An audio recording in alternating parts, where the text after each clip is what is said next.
Welcome back. So, this is getting very exciting because we are now finally getting into our painting. So, what you will need for this particular chapter is your reference material printed out. And as you can see, I already cut it out. I had to remove those strips that I was starting to burn on the sides. But besides that, there's a reason for my madness here in dealing with a square canvas and also printing out the reference material in a square format, because it becomes really easy to upscale if you want to paint bigger and it's not involving a lot of complicated math, especially if your canvas is maybe a different shape to your reference material. That becomes very complicated, trust me. Anyway, so this is why I prefer to work with a square canvas and a square reference material. It's really beginner friendly and it's very easy then to upscale, like I say. So in my very first video where I shared with you guys what you need for participating in this class, I did mention that you can use a graphite method and trace this particular reference material then on a canvas. So then if you want to do that option, you will have to make sure that your reference material and your canvas is exactly the same size. And then as you add the graphite on the back of the paper, or you use a tracing paper that sort of releases pigment onto your canvas, that's also an option. You are then able to place your reference material on your canvas, and using a pencil you can literally outline every single feather and detail that you have on your reference material, and then when you lift this up, you should have a negative imprint on your canvas that you can then just almost treat like a coloring book. Okay, so that is really the easiest sort of way.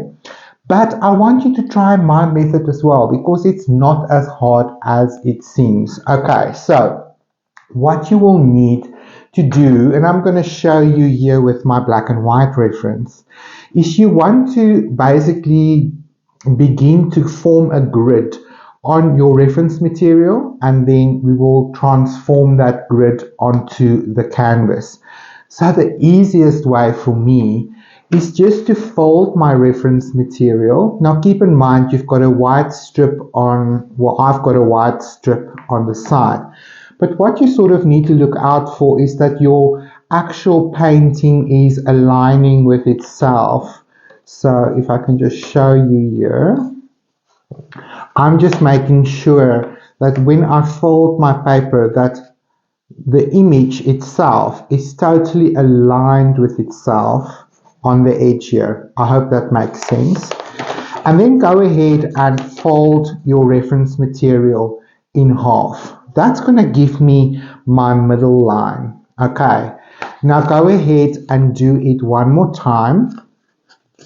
Fold it perfectly into another half, and that will give me basically this quarter of the reference material. Now go ahead and do that again, but here is the trick. If you have white on your paper, make sure that your fold then perfectly aligns with the actual reference material and not the paper.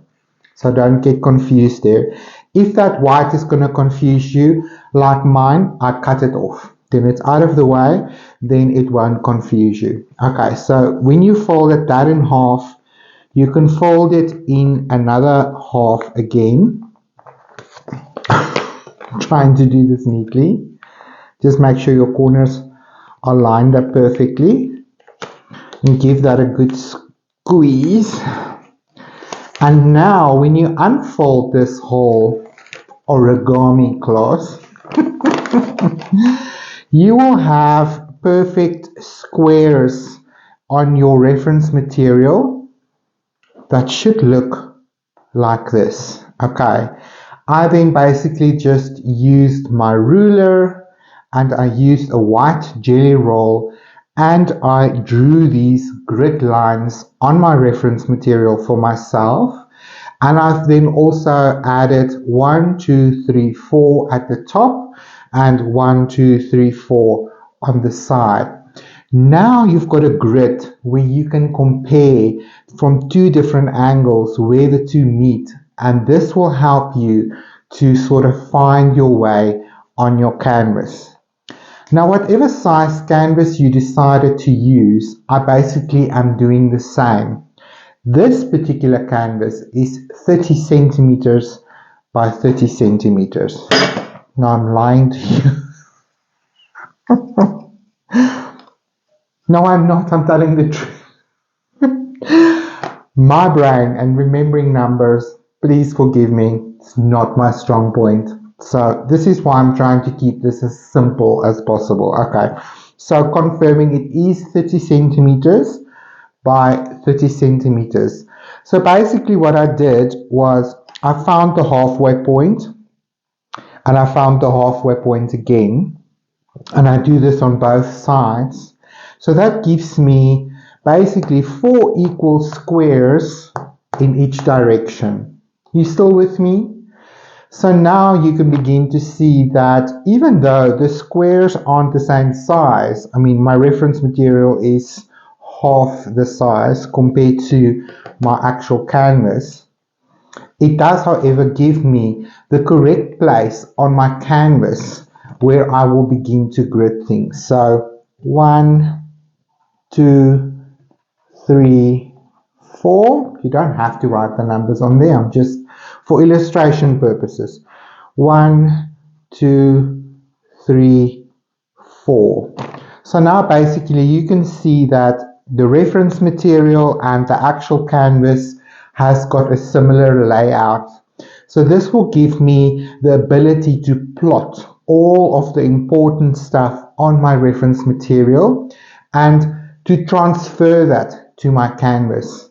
So you are welcome now to pause the video and go ahead and follow these instructions with your reference material and get your grid down on your canvas, because the next step I'm going to be taking with you following right now is to basically draw in all of the important parts of your reference material, and we're going to get into that right now. Alrighty then. So I'm just going to use this on the side, and I think a good place to start with this particular drawing is sort of the beak. I think the beak and the eyes are the most important sort of aspects of our owl that we need to capture on our canvas. There is a multitude of feathers that we will basically plot by our brush mark that we're going to be making. So it's not essential to line out every single feather. Remember, think of it when you are painting a landscape and there is grasses and leaves in the trees. It will take you hours, days, months to really capture every single blade of grass with its light and shadow. And I know that there are artists out there that's absolutely revved up by super realism, but that's not why we're here. That's not what this class is all about, okay? So don't be threatened with all of the detail and all of the information that is on this reference material. It's just a guide. It's going to give us a color palette to play with. It's giving us basic shapes that we want to mimic and sort of interpret on our canvas. So that's why I say I think the most important parts in our painting will be the architectural stuff, the eyes and the beak, and then direction of basic feathers. Okay, so let's start there. I'm using here just my white chalk pencil that I mentioned in our requirement list. And yes, the white jelly roll, it's not essential. You can also do it with a pencil, whatever you've got at hand. I just want this to stand out very clearly so that you guys can see what the hell I'm doing. Okay, right, let's get into this. So we basically want to start with the beak here, and we want to see where it's positioned on our chart. So looking at our grid line, we can see that this is the middle. This is right smack bang in the middle.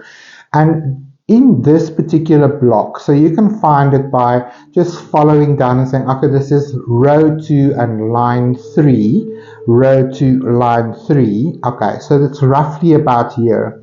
So the beak basically comes from the second row. I see a little bit of it there and a little bit of it there. So I just want to give myself some direction. I see there is a dividing line. That's probably where the beak bends a little bit. And I see that just below, round about here, almost like an upside down smile. And then I see the very tip of it is in this bottom row, roughly about here, just to give us a finishing line where this will all come together. And now you're basically just following the outline of the beak. And I know a lot of it is in Shara, but you can sort of see where this line is going, and it will connect with that sort of smiley, upside down smiley line. So it's a little bit of a teardrop shape. So I'm going to go ahead and just create that line for myself. So this is one of the tips I can give you that I use a lot in my art. Stop thinking of detail and accurately copying every line, and train your eye rather to look at what shapes you are observing. So the overall shape, a closer sort of zoom on shapes, and just form and shape should be your guide, because everything else will then just be interpretation. So we're not going to be stressing about that a lot. I think this particular owl's nostrils, I hope, is roughly here. Is it on the beak or not? I don't know. I'll have to find a proper owl's reference material to see exactly where the nostrils are. So for now, let's not worry about that detail. That's not important. The viewer's eye will complete that.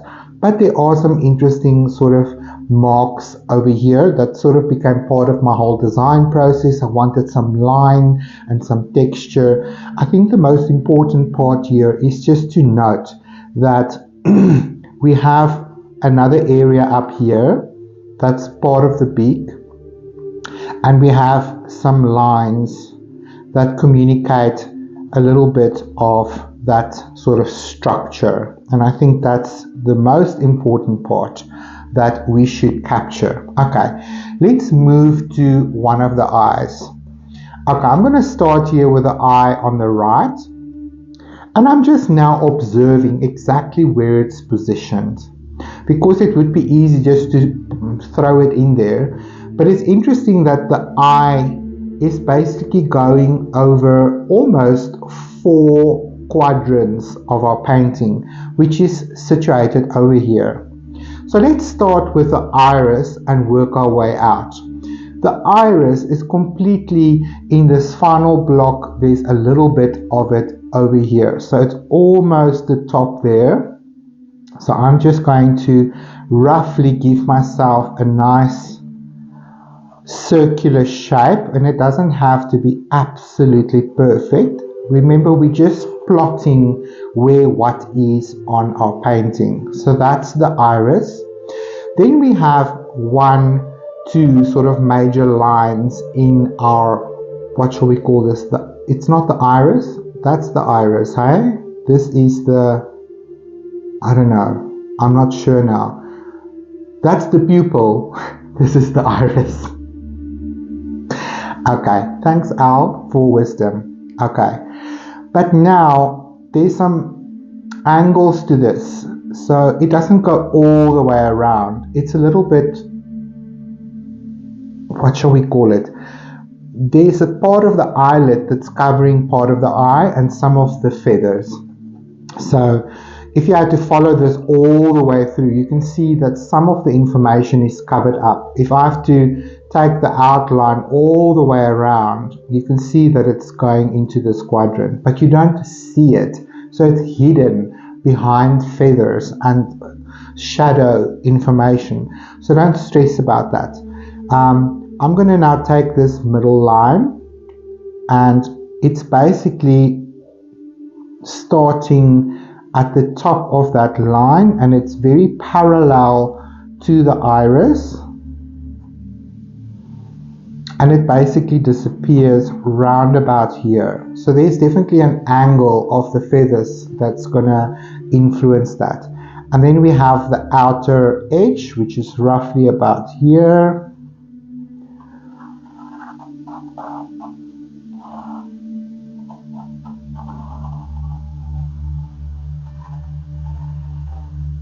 So that gives us a very nice placement for our eye. Let's switch over to the left eye. And again, let's look at exactly where it is positioned. So part of the pupil is again falling over the second line in the second row, and it basically comes together like this. And you can also see here it's not completely round, it's slightly oval in its shape. And then we have these 1-2 lines of the iris, and again it's not a finished line, meaning it doesn't go all the way around. I think that will make the owl look like it's in shock. Like it ate something that it shouldn't have. So I think our shadow and our sort of light is going to help us communicate all of these beautiful and important things. Right.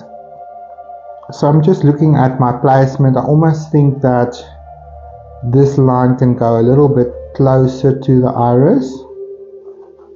And then we have the second one that's going to come round about here. So now I'm just looking at my reference material as well. Is my eyes basically aligned? Yes, I think we can take that maybe a little bit higher. Just a little bit. This might be a little bit lower. So you can see, drawing is not my strength. It's not my strongest point, but I just want to have a very good idea of where what is. Okay, so let's look at some of the feather movements. Let's look at this very accentuated, important forehead or third eye aspect of the owl. And we have some feathers directionality that is basically moving in a direction like that. And again, on the other side, I'm just going to give myself an idea of where these feathers are positioned. Okay, so I'm not going to fill in all of the detail. We've got these like soft feathers that comes out from around here and it crosses over, so I can see where these feathers basically end. I'm just going to give myself that vibe and just talk about this line work.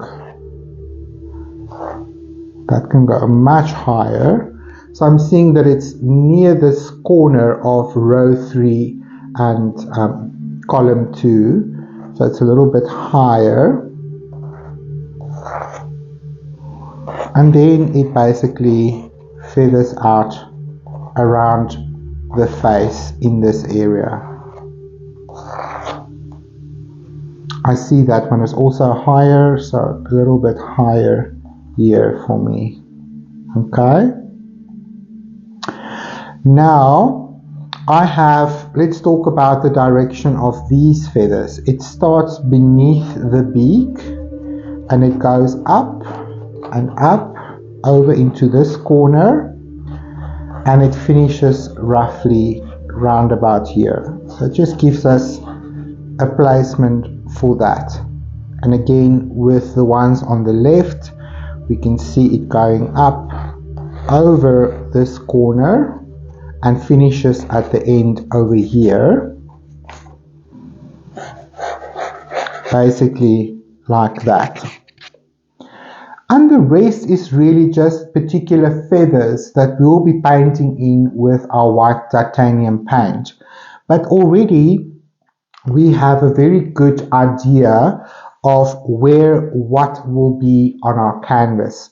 This is the most important information that I want you to plot and get on your canvas in order to make your life a little bit easier, because now you have a grid system that is going to help you to position most of these feathers. You have the actual reference material. You see the directionality of the feathers, the shape of the feathers, the texture of the feathers, and this is going to guide us as to where to basically place that.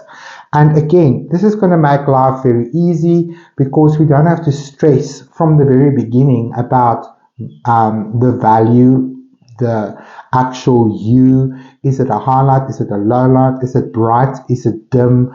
All of those things that can overwhelm us. And remember, can you see now when I talk about the metaphor of art versus your life? In life, we get overwhelmed with too much information, too much download of data, and we're trying to process all of that. And I think it becomes difficult for us to zoom in on what is essential, what is important, and what is not. And this art process is showing us exactly that, to simplify, to make it easier for you to bite-size process what it is that we're going to do. And art is showing you that it's a process. Life is a process. We don't just instantly manifest an owl in all its glory and it's appearing in front of you. It's a process. It first starts with the idea, and then we get sort of where we want it. Is the shape right? Is the position right? And what is important and what is not. So I don't want to repeat myself. So this is what you have to do at this stage. Grid your reference material, grid your canvas, get these three most important aspects on your canvas in the correct place, and just get a basic layout of important direction of your feathers. And when you've done that, take a photograph, share it with us. Even if everyone's reference material or photo of your progress for this part looks exactly the same, it's cool. It doesn't matter. I want you to get into the habit of sharing on the group and starting a conversation around it. You'll be amazed at how much more you can get out of this course by participating and sharing. I'm going to take a photograph of this right now and also share it on the group. So then you have something to look there to compare with, and do ask if you have any questions. If there's anything not clear, just drop a comment in the video while you're watching it. In a comment, I will answer you as soon as I find any of those notifications. And in the actual group on Patreon, you're welcome to share away, share your insights, share your wow moments, share your aha moments, share your frustration, share a photograph of your progress, and that sort of gives me an idea of where everyone is as well with their process during this beautiful class. So when we return, we're going to get into our wet palette and white paint with our brushes, and we're going to start plotting this whole feathered creature that showed up in your life. So thanks for watching. I'll see you guys next.